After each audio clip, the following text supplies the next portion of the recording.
शकायना Bible church की जानिब से आप सबको यीशु के अलकादर नाम में सलाम। शकायना बाइबल चर्च में हम अपने लिए एक सालाना टॉपिक खुदा से मांगते हैं और इस साल के आगाज़ में जो खुदा ने हमें टॉपिक दिया था वो था ईयर ऑफ ट्रांसफॉर्मेशन, यानी कि तब्दीली का साल। फिर हम उसको हर 3 महीने का एक सब टॉपिक बनाते हैं और फिर हर माह का और उसके बाद हर हफ्ते का, और हर महीने के पहले इतवार को हम एक खातून के बारे में सीखते हैं। बाकी इतवारों में बाइबल के बाकी करैक्टर्स के बारे सीखते हैं कि खुदा उनकी ज़िंदगी में कैसी तब्दीली लाया। आज जिस खातून के बारे में हम सीखेंगे वो है राहब। राहब का मतलब है लार्ज या ब्रॉड या वास्ट स्पेस या स्पेशियस, यानी खुला, कुशादा, चौड़ा। और राहब के पहले 2 लफ्ज़ जो RAHAB के पहले 2 RA, ये एक इजिप्शियन गॉड था, एक मिस्री देवता था। और राहब जो थी वो अमूरियों के ख़ानदान से थी, जो बुत परस्त ख़ानदान था। सो हम इसकी फैमिली कनेक्शंस अगर देखें तो उसके वालदैन भी थे, बहन भाई भी थे, लेकिन उनके बारे में बाइबल हमें कुछ नहीं बताती वो कौन थे, उनके क्या नाम थे। लेकिन इतना ज़रूर जानते हैं कि जब यशवा ने उस शहर को लिया तो इसके घर में इसके ख़ानदान के लोग भी थे, इसके वालदैन भी थे, बहन भाई भी थे, जिसके लिए उसने दरख्वास्त की थी कि इनको बचा लेना। सो बहन भाई थे और वालदैन थे। फिर इसकी शादी सलमून से होती है। बेशक ये एक कस्बी थी, लेकिन इसकी शादी सलमून से हुई, जो यहूदा के कबीले में से था। और जब ये ब्याही गई तो एक ऐसे ख़ानदान में ब्याही गई जो इसराइल की लीडिंग फैमिली थी, चुनी हुई फैमिली थी। और इस तरह इसका नाम खुदावंद यीशु मसीह के नसबनामे में आया। इसके साथ और 3 ख़वातीन का भी नाम है, जो कि तमर और रूत और बैतसबा हैं। और इनमें से टोटल 4 ख़वातीन हैं जिनका नाम यीशु के नसबनामे में आया है, जिसे हम मत्ती पहले बाब में पढ़ सकते हैं। और इनमें से 3 ऐसी हैं जिनको हम बदकार या गुनाहगार कहेंगे दुनियावी तरीके से, और वो है तमर और राहब और बैतसबा। लेकिन यहाँ हम खुदा के फजल को देखते हैं, उसकी कुव्वत और कुदरत को देखते हैं कि किस तरह उसने इनकी ज़िंदगियों को तब्दील किया। इनकी ज़िंदगियाँ तब्दील हुईं, और ना सिर्फ तब्दील हुईं बल्कि ये खुदावंद यीशु मसीह के इतनी इज़्ज़त खुदा ने बख्शी कि वो खुदावंद यीशु मसीह के नसबनामे में आ गई। सो उसका गुनाह हम देखते हैं क्या था। 3 मरतबा बाइबल में इसे कस्बी कहा गया है। चंद लोगों का ख्याल है कि ये कस्बी नहीं थी बल्कि इन कीपर थी, लेकिन जो इब्रानी लफ्ज़ इस्तेमाल हुआ है वो जूना है, और जो यूनानी लफ्ज़ इस्तेमाल हुआ है वो पुरने है, जिसका मतलब कस्बी के सिवा और कुछ और नहीं है। राहब का घर यरू की दीवार के ऊपर था, और यरू की दीवार बहुत बड़ी थी। एक अंदाजे के मुताबिक उसकी 2 दीवारें थीं, एक आउटर वॉल और एक इनर वॉल। और जो बाहर की दीवार थी वो 6 फुट चौड़ी थी, और अंदर की दीवार 12 फुट चौड़ी थी, और बीच में 15 फुट का गैप था। वो इतनी बड़ी दीवार थी कि उसके ऊपर घर बनाए जाते थे, और उसकी ऊंचाई 30 फुट की थी। और राहब का घर और घरों के साथ उसी दीवार पर था। उसने एक स्कीम बनाई, उसका एक मंसूबा था जो बहुत कामयाब हुआ और उसकी ज़िंदगी में तब्दीली लाया। और वो मंसूबा ये था कि जब यशवा ने 2 जासूस भेजे उस शहर का पता करने, तो वो राहब के घर में आए, और राहब को ये खुदा ने बता दिया कि ये 2 शख्स जो हैं बाकी लोगों से मुख्तलिफ हैं। ये बाकी लोगों से मुख्तलिफ हैं, ये वो लोग नहीं जो उसके घर में आया जाया करते थे, बल्कि ये खुदा के लोग हैं और इसने उनकी मदद करनी है। सो वो राहब से फेवर लेने के लिए आए थे, और राहब ने उन्हें फेवर दिया। उसने अपने घर की छत पर उन्हें छुपा लिया। उसके घर की सीढ़ियाँ जाती थी जो ऊपर छत के साथ मिलती थी, और वो छत पे ले गई जहाँ सन की लकड़ियाँ थीं, और उसमें उसने उन्हें छुपा दिया। और बादशाह के लोग जब उनका पीछा करते हुए आए और देखा और उन्हें ढूंढा, तो राहब ने झूठ बोल दिया और कहा कि वो 2 लोग तो आए थे, लेकिन वो मशरकी दरवाजे से बाहर चले गए हैं। तो वो जो बादशाह के लोग थे वो उनका पीछा करते हुए पीछे चले गए। इस दौरान इसने बड़ी होशियारी से उन 2 लोगों को खिड़की से बाहर उतारा और उन्हें बताया कि शहर के बाहर कैसे जाना है, कैसे निकलना है, रास्ता बताया और इस तरह उनको बाहिफाजत शहर से बाहर निकाल दिया। इसने उन्हें फेवर दिया। हम 1 चीज़ें राहब के बारे में देखेंगे। नंबर 1, बेशक वो बुतप्रस्त खानदान से थी, बेशक वो बदकारी में मुलव्वस थी, लेकिन खुदा ने उसके जहन को खोला और ये राज खुदा की तरफ से ही उसे मिला कि ये 2 लोग खुदा के लोग हैं, जैसा कि हम यशवा 2:9 से 11 आयात में पढ़ते हैं। और उसने ज़िंदा खुदा की गवाही भी दी। वो खुदा की गवाह उसी वक्त बन गई जब उसने ये कहा, यशवा 2:9 से 11 आयात में, और उनसे यूं कहने लगी कि मुझे यकीन है कि खुदावंद ने ये मुल्क तुमको दिया है और तुम्हारा रोब हम लोगों पर छा गया है और इस मुल्क के सब बशिंदे तुम्हारे आगे घुले जा रहे हैं, क्योंकि हमने सुन लिया है कि जब तुम मिस्र से निकले तो खुदावंद ने तुम्हारे आगे बहरे कुलज़म के पानी को सुखा दिया और तुमने अमूरियों के दोनों बादशाहों सेहून और ऊज से जो यरदन के उस पार थे और जिनको तुमने बिल्कुल हलाक कर डाला, क्या क्या किया। ये सब कुछ सुनते ही हमारे दिल पिघल गए और तुम्हारे बायस फिर किसी शख्स में जान बाकी ना रही, क्योंकि खुदावंद तुम्हारा खुदा ही ऊपर आसमान का और नीचे ज़मीन का खुदा है। उसने खुदा की गवाही दी, इनके सामने गवाही दी और कहा कि खुदावंद तुम्हारा खुदा ही जिंदा खुदा है, वो ऊपर आसमान का भी खुदा है और नीचे ज़मीन का भी खुदा है, और उसने तुम्हारे दरमियान बड़े बड़े काम किए हैं। बेशक वो कस्बी थी, लेकिन ये राज ऊपर ही से उसे मिला था और इसी की वजह से उसने उन 2 जासूसों को पनाह दी। फिर दूसरी बात जो खुदा ने राहब पर जाहिर की वो ये थी कि उसे खुदा इस पेशे में से निकालना चाहता है और खुदा का उसकी ज़िंदगी से कोई और मंसूबा है। और ये बड़ी बात है कि उसने इस तब्दीली को कबूल किया और उसने अपना आप खुदा को पेश किया कि मैं तब्दील होने के लिए तैयार हूँ, कि उसने अपनी कौम की फ़िक्र किए बगैर, परवाह किए बगैर उसने इन 2 जासूसों को पनाह दी, क्योंकि जानती थी कि खुदा जो ज़िंदा खुदा है, जो यहोवा है, उस पर फजल करेगा और उसे इस पेशे से निकाल कर किसी और काम के लिए इस्तेमाल करेगा। उसने एक बहुत बड़ी कुर्बानी दी और वो कुर्बानी यही थी कि उसने 2 जासूसों को छुपाया। अगर बादशाह को ये मालूम हो जाता तो उसे भी सजाए मौत मिलती, क्योंकि वो कौम की गद्दार ठहरती। उसने एक निशान भी रखा। अब हम उस निशान की तरफ देखेंगे कि वो क्या था। जब 2 जासूसों को उसने बाहिफाजत वहाँ रखा और फिर ये मंसूबा बनाया कि उनको वहाँ से अच्छे तरीके से निकाल भी देगी और बताएगी भी कि किस तरह शहर से बाहर जाना है, तो उसने उनसे एक वादा लिया कि जब तुम यरू को लेने के लिए अपने लीडर के साथ और अपनी फ़ौज के साथ आओ तो मुझे और मेरे ख़ानदान को बचा लेना। और उन्होंने कहा कि ठीक है, इसके लिए एक निशान होना चाहिए। उसने एक लाल डोरी अपनी खिड़की पे बांधी और ये सुर्ख डोरी हमें बहुत कुछ बताती है। वो जानती थी कि सुर्ख डोरी का निशान क्या है। वो जानती थी कि इसके वसीले मैं बच जाऊंगी। ये यस्सु के आने वाले कफ़ारे, उसके खून की तरफ भी इशारा था और उस बात को भी याद दिलाता था जो खुदावंद ने बनी इसराइल को कही जब वो मिस्र से रिहा होने को थे कि बरे का खून लो और अपने घर की चौखटों पर खून लगाओ और खून का निशान देख कर वहाँ मौत दाखिल नहीं होगी। ये हम खरूज 12:13 में पढ़ते हैं।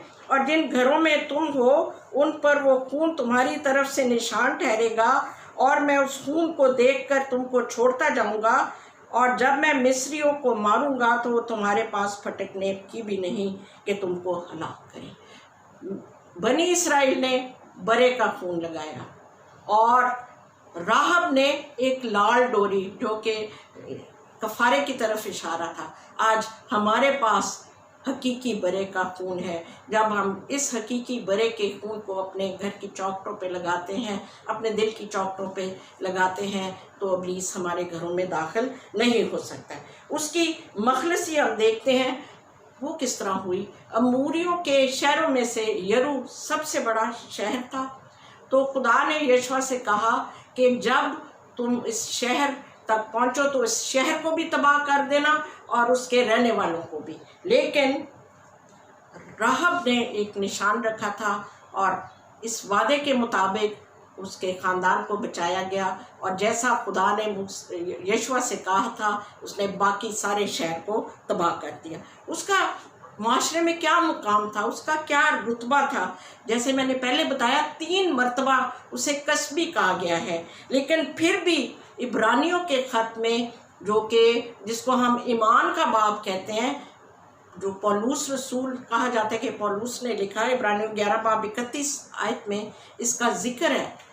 ईमान ही से राहब फाशा नाफरमानों के साथ हलाक ना हुई, क्योंकि उसने जासूसों को उस अमन से रखा। ईमान ही, ये ईमान के सूरमाओं के साथ इसका जिक्र होता है। सारा के बाद राहब है, जिसका जिक्र इब्रानियों 11 बाब में, यानी ईमान के बाब में 2 खवातीन का जिक्र है, एक सारा है और एक राहब है। और ना सिर्फ वो ईमान लाई बल्कि उसने ईमान पर अमल भी किया। She put her faith in action. जो उसका ईमान था, जो वो जिंदा यहोवा पर ईमान लाई थी, उसके मुताबिक उसने अमल भी किया, और ऐसा अमल किया कि उसका जिक्र ईमान के सूरमाओं के साथ हुआ। हनूक और नूह और मूसा और इब्राहिम और दाऊद, इनके साथ उसका जिक्र ईमान के बाब में आता है। हम चंद एक बातें इसकी ज़िंदगी से और इस कहानी से सीखते हैं। वो कौन से लेसन्स हैं? पहली बात, ना सिर्फ उसने अपने दिल को तब्दील किया, ना सिर्फ अपनी ज़िंदगी तब्दील की, बल्कि सुर्ख रंग का निशान भी हमारे सामने रखा कि ये खुदा के यसू के उस कफ़ारे के बारे में है, जो हमारे लिए खून बहाया जाएगा, जिससे हमारे गुनाह हर अगरचे किरमजी भी होंगे, बर्फ़ की मानद सफ़ेद हो जाएंगे। इस बात पर यकीन लाई कि खून का निशान मेरे लिए है और वो मुझे और मेरे ख़ानदान को बचा लेगा। इससे हमें पता चलता है इसकी कहानी से कि खुदा का फजल और रहम कितना बड़ा है, खुदा की कैसी कुव्वत है। और यरू की बाकी ख़वातीन जो हैं वो इसको अच्छा नहीं समझती थी, इसमें कोई खूबसूरती नहीं देखती थी, क्योंकि ये कसबी थी। लेकिन खुदा ने इसे चुना और बुलाया और इज़्ज़त बख्शी, और हम ये जानते हैं कि इज़्ज़त और सरफराजी खुदा की तरफ से ही है। इससे पहले कि खुदा से इज़्ज़त बख्शता, खुदा ने उसे पाक किया।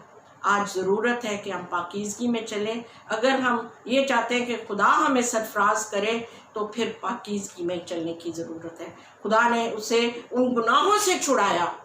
जब वो गुनाहों से छूट गई, पाक हो गई, तभी खुदा ने उसे इज़्ज़त बख्शी, और इतनी इज़्ज़त बख्शी कि यसू के नसब नामे में उसका नाम आ गया। क्योंकि इसकी शादी सलमून से हुई और इन दोनों से बोएज़ पैदा हुआ। बोएज़ की शादी रूत से हुई। इन बोएज़ से और रूत से उबैद पैदा हुआ, उबैद से यस्सी और यस्सी से दाऊद, और फिर इस तरह यसू की लड़ी, इब्ने दाऊद कहलाता है यसू। तो यसू की लड़ी चली और ये यसू की लड़ी में उसके नसबनामा में आई। खुदा ने उसे पाक किया। पाकीज़गी के बगैर मेरे अज़ीज़ों हम खुदा को देख नहीं सकते। पाकीज़गी के बगैर ना तो हमें सरबुलंदी मिलती है, ना सरफराजी मिलती है, ना इज़्ज़त मिलती है।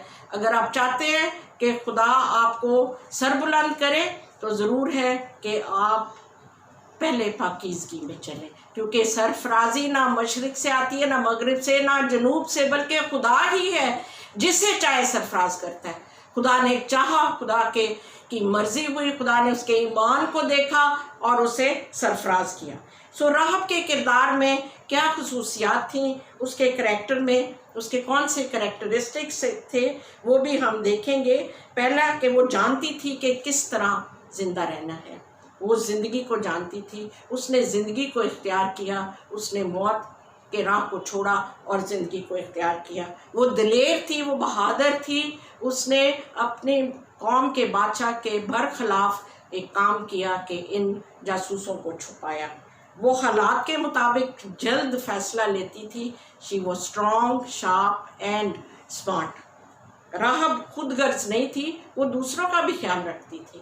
اس نے نہ صرف اپنے ان دونوں جاسوسوں کا خیال رکھا بلکہ اپنے خاندان کی بھی فکر کرنے والی تھی، اور جو کچھ اس نے خدا کے بارے میں سنا تھا اس پر غور کرتی تھی، کیونکہ جس کام میں وہ تھی اس گھر میں اس کے پاس بہت سے مسافر آتے تھے بدی کے لیے، بدکاری کے لیے، اور ان سے وہ سن چکی تھی کہ بنی اسرائیل کو خدا نے مصر سے کس طرح رہائی دی اور ان کے درمیان کون کون سے معجزات ہوئے۔ تو راہب نے اپنا دل اور اپنی زندگی خدا کو دے دی۔ شی چینجڈ، راہب تبدیل ہو گئی، دنیاوی شخصیت سے تبدیل ہو کر وہ ایک ایمان کی شخصیت بن گئی، اور پھر اپنے ایمان میں قائم رہی اور اپنے ایمان کے مطابق عمل بھی کرتی رہی۔ آج بہت سے لوگ ہیں جو یسوع کو قبول تو کرتے ہیں، لیکن جو ہی کلام کے سبب سے تھوڑی سی مصیبت ان پر آتی ہے تو وہ ہٹ جاتے ہیں، اپنے ایمان سے ہٹ جاتے ہیں، جیسے متی 13:20-21 آیات میں لکھا ہے، اور جو پتھریلی زمین میں بویا گیا یہ وہ ہے جو کلام کو سنتا ہے اور اسے فی الفور خوشی سے قبول کر لیتا ہے، لیکن اپنے اندر جڑ نہیں رکھتا بلکہ چند روزہ ہے، اور جب کلام کے سبب سے مصیبت یا ظلم برپا ہوتا ہے تو فی الفور ٹھوکر کھا کر گر جاتا ہے۔ شی چینجڈ، راہب چینجڈ، اس نے اس تبدیلی کو قبول کیا، اور she changed from a harlot to a heroine of faith, ایک قصبی سے وہ بدل کر ایمان کے سورماؤں کے ساتھ شامل ہوئی۔ She changed from a prostitute to a princess, ایک فاشا سے بدل کر ایک شہزادی بن گئی، اور شہزادی ہی ہے کیونکہ اس کا نام یسوع کے نسب نامے میں آتا ہے۔ جن زندگیوں کو خدا ٹرانسفارم کرتا ہے، تبدیل کرتا ہے، وہی زندگیاں کامیاب ہوتی ہیں، وہی زندگیاں خدا کے لیے کام کرنے کے لیے تیار ہوتی ہیں، اور تبدیلی کے بغیر، ٹرانسفارمیشن کے بغیر ہم کچھ نہیں کر سکتے۔ The biggest miracle in life is a transformed life۔ اگر خدا نے آپ کی زندگی کو ٹرانسفارم کیا ہے تو یہ آپ کی زندگی کا سب سے بڑا معجزہ ہے، اور یہ تبدیلی اس وقت آتی ہے جب ہم پترس کے مطابق جو اس نے اعمال 2:38 آیت میں کہا عمل کرتے ہیں۔ پترس نے ان سے کہا کہ توبہ کرو اور تم میں سے ہر ایک اپنے گناہوں کی معافی کے لیے یسوع مسیح کے نام پر بپتسمہ لے تو تم روح القدس انعام میں پاؤ گے اور تم پر تازگی کے دن آئیں گے۔ تو اگر ہم چاہتے ہیں کہ ہماری زندگی کامیاب زندگی ہو، خدا کی بادشاہت کے لیے استعمال ہو، تو اپنے آپ کو پیش کریں تاکہ آپ کی زندگی تبدیل ہو جائے۔ راہب کی کہانی ہمیں یسوع کی خوشخبری کے بارے میں بتاتی ہے۔ تصور کریں ایک شہر ہے جس میں بہت سے لوگ ہیں، لیکن اس میں سے خدا نے ایک ایسی خاتون کو چنا جو کہ بدکار سمجھی جاتی تھی، جس سے پتہ چلتا ہے کہ یسوع مسیح گناہ گاروں کو ڈھونڈنے اور انہیں نجات دینے آئے۔ راہب کی زندگی بھی تبدیل ہوئی کیونکہ اس نے خدا کو اپنی زندگی میں آنے کی دعوت دی، اور جب خدا ہماری زندگی میں آتا ہے، انٹروین کرتا ہے، تو حالات کو بدل دیتا ہے، زندگیوں کو بدل دیتا ہے، شخصیات کو بدل دیتا ہے، دل کو بدل دیتا ہے۔ بے شک وہ خود نہیں بدلتا، کیونکہ وہ کہتا ہے میں خداوند تمہارا لا تبدیل خدا ہوں، اور یسوع مسیح کل اور آج بلکہ ابد تک یکساں۔ راہب کی خدمات بدل گئیں، بتوں کی خدمت سے بدل کر وہ خدا کی خدمت کرنے لگی، خدا کے خوف میں چلنے لگی، روپے پیسے کی خدمت چھوڑ کر وہ سچائی کی فرما برداری کرنے لگی۔ قصبی ہوتے ہوئے اس نے غیر ایمانداروں کی خدمت کی، اب وہ ایماندار لوگوں کی خدمت کرتی تھی۔ دنیا کی خدمت چھوڑ کر زندہ یہوہ کی خدمت کی، اور بدی کے کاموں پر بدن کے کاموں پر غالب آ کر روح کے موافق چلنے لگی۔ جیسے راہب نے ایمان سے اپنے گناہوں سے رہائی پائی، آج ہمارے لیے بھی ضروری ہے کہ ہم بھی گناہوں سے رہائی پائیں۔ بے شک اس وقت یسوع کا کفارہ نہیں ہوا تھا، لیکن اس کے لیے یہ خدا کے فضل سے ممکن ہوا، خدا کے رحم سے ممکن ہوا۔ لیکن آج یسوع کا کفارہ ہو چکا ہے، اور یسوع کے خون سے نہ صرف ہمارے گناہ کور ہوتے ہیں بلکہ ہمیشہ ہمیشہ کے لیے مٹ جاتے ہیں، اور اتنی دور چلے جاتے ہیں جتنی پورب سے پچھم۔ کیا خدا نے آپ کی زندگی کو تبدیل کیا ہے؟ اگر تبدیل کیا ہے تو how has God changed you? آپ کو کس طرح تبدیل کیا ہے؟ لوگوں کے درمیان بیان کریں کہ خدا نے آپ کی زندگی میں کیا کام کیا ہے۔ لیکن اگر آج تک آپ تبدیل نہیں ہوئے تو آج وقت ہے، خدا چاہتا ہے آپ کو تبدیل کرے اور آپ کو استعمال کرے۔ آج دنیا میں 6 بلین لوگ ہیں، خدا چاہتا ہے ہر ایک تبدیل ہو، کیونکہ وہ کسی کی ہلاکت نہیں چاہتا۔ ضرورت یہ ہے کہ اس زمانے میں ہمارے پاس جوشوا جنریشن ہو، بہت سے یشوا جیسے لوگ ہوں جو خوشخبری دوسروں تک پہنچائیں، اور لوگ توبہ کریں، لوگ تبدیل ہوں، ٹرانسفارم ہوں، اور زندگیاں تبدیل ہوتی جائیں، اور ان ساری باتوں سے ہم خدا ان کے بزرگ نام کو عزت اور جلال دیں۔ آج وقت ہے، اپنے آپ کو پیش کریں، خدا آپ کو تبدیل کرنا چاہتا ہے۔ خدا آپ کو برکت دے۔